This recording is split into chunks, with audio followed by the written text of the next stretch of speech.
Nature has always been the master of the Florida Keys. They sit upon an ancient reef system that stretches into the Gulf of Mexico and enjoy, some say, paradise. Mild weather, beautiful scenery with bountiful marine and plant life. Yet each year brings another hurricane season and the threat of destruction. Not so long ago, the Keys were a loose line of islands thick with jungle and mosquitoes. Aboriginal peoples lived off the land and sea in harmony with their surroundings. The Spanish came and went. The Keys were developed, connected to the mainland, and brought into the modern world. Yet they still exist at the pleasure of Mother Nature. The Florida Keys, or shall we say, the ancient reef upon which the Keys sit, has been at the mercy of the rise and fall of the ocean with each passing ice age. If you just look out over the ocean, and you'll see what the Keys looked like 100,000 years ago, completely underwater. And as the glaciers started reforming from the glaciation period, then the water dropped, and it appeared like the islands were growing up, or coming out of the water, as the coral formations appeared. It is said that 12,000 years ago we could have walked some 4 or 5 miles out in the ocean and not gotten our feet wet. But it has been coming back ever since, and now that in a few years, a few hundred years at least, it'll be covered again. The islands that we live on today was simply dead coral after the water was removed from their life support. The first people here, of course, were what we call Indians, and the Keys were very heavily populated with Indians. On this island alone, I know of about 8 villages. Many people think that the Seminole Indians were the inhabitants of Florida and the Keys. Well, they were indigenous American Indians, but they were not indigenous Florida Indians. The indigenous Florida Indians were the Tequesta and the Calusa. With the arrival of the Spanish, many of the Keys Aborigines were decimated by diseases and taken into slavery. Others fled to Cuba or were pitted against rival tribes. Within 200 years of the arrival of the first white man, the indigenous people of the Florida Keys were completely wiped out.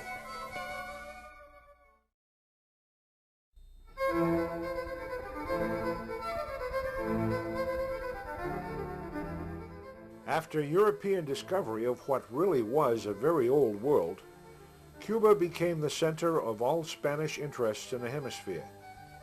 Havana, located just 90 miles south of the Florida Keys, had a population of over 20,000 in 1620, the year the Pilgrims stepped ashore in Plymouth. The Keys, being without gold or silver to plunder, or decent land to exploit, were left pretty much alone, except for when they were hit by ships sailing from Havana to Spain using the Gulf Stream. From the time of Ponce de Leon, when in 1513 he was trying to sail southward through the Keys, a few miles offshore, and according to the log, there was 2 or 3 days that he sailed and sailed and sailed, and he didn't get anywhere. As a matter of fact, I believe that his navigator, Alaminos, said that they were going backwards. And so they discovered the Gulf Stream. Of course, they didn't call it the Gulf Stream, but they knew that they had some northward flow of waters. And later, when the Spanish occupied and started running the ship routes down in the tropical areas, the major transportation route was right offshore here, 6 or 7 miles. It was like the freeway of ships. They could sit out there in the Gulf Stream as long as you was going north and sit there and coast and do better than you could with a good wind in normal sailing. Maps weren't sufficient. They were works of art, and that was what they were mainly for, not for navigation. And there was no Coast Guard, so almost every day there would be ships go aground either on the reef or a sandbar, or in storms wash up on the beaches. All indications that the ships were way far overloaded from the capacity, which meant it did not have the steering control that it should have, and come up even, didn't have to take a hurricane, just a major tropical storm or tropical depression could land some of these ships up on the coral rocks, and there they would be. The first salvaging of these ships, or wrecking, was done by Indians, who, having no use for the gold, silver, and jewels, loaded the loot into dugout canoes and brought it to Havana to trade for knives, hatchets, pins, and scissors. The Spanish set up wrecking operations based out of Havana, and as ship traffic increased, so did the wrecks and the number of wreckers, with Bahamians and New Englanders getting in on the act. The wrecking vessels are usually small schooners, much like our pilot boats. They anchor within sight of each other along the reef and readily exchange signals when a wreck is seen. So promptly do these vessels come to the rescue. They are likened to a condor that swoops down upon its prey. Harper's New Monthly Magazine, 1871. These guys would salvage the people, then the cargo, and then the ship if they could.